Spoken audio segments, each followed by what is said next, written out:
विद्यार्थी मित्रांनो तुमच्यासाठी खुश खबर आहे, कारण आजच म्हणजेच 20 मे 2026 ला महाराष्ट्र लोकसेवा आयोगाने एक प्रसिद्धी पत्रक काढलंय आणि या प्रसिद्धी पत्रकानुसार महाराष्ट्र गट क सेवेतील 2 पोस्ट म्हणजेच लिपिक टंकलेखक म्हणजे क्लर्क टायपिस्ट आणि कर सहाय्यक या दोन्ही पदांसाठी किंवा संवर्गाकरिता जी टंकलेखन कौशल्य चाचणी घेतली जात होती मुख्य परीक्षेनंतर, म्हणजेच जी स्किल टेस्ट घेतली जात होती ती आता रद्द करण्यात आलेली आहे. परंतु याचा अर्थ असा नाही की तुम्हाला सर्टिफिकेट लागणार नाही.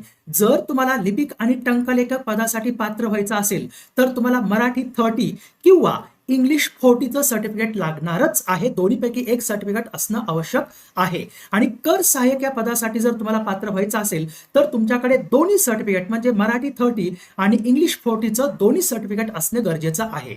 तर हे लक्षात ठेवण्याचा प्रयत्न करा. स्किल टेस्ट फक्त रद्द झालेली आहे, परंतु तुम्हाला सर्टिफिकेट हे आवश्यक असणार आहे, अनिवार्य असणार आहे. आणि हा जो नवीन निर्णय घेण्यात आलेला आहे महाराष्ट्र लोकसेवा आयोगातर्फे तो 24 एप्रिल 2026 पासून अंमलात आणलेला आहे.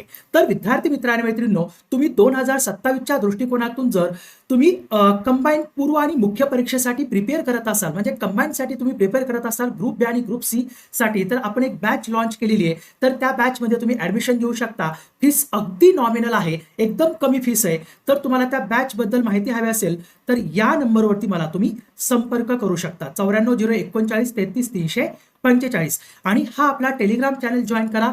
हा QR कोड स्कॅन करून जिथं तुम्हाला सगळ्या नोट्स नंतर सगळे अपडेट्स क्वेश्चन्स तुम्हाला तिथं मिळत राहतील. तर जास्तीत जास्त विद्यार्थ्यांपर्यंत शॉर्ट शेअर करा जेणेकरून त्यांना पण हा निर्णय समजेल. सो धन्यवाद.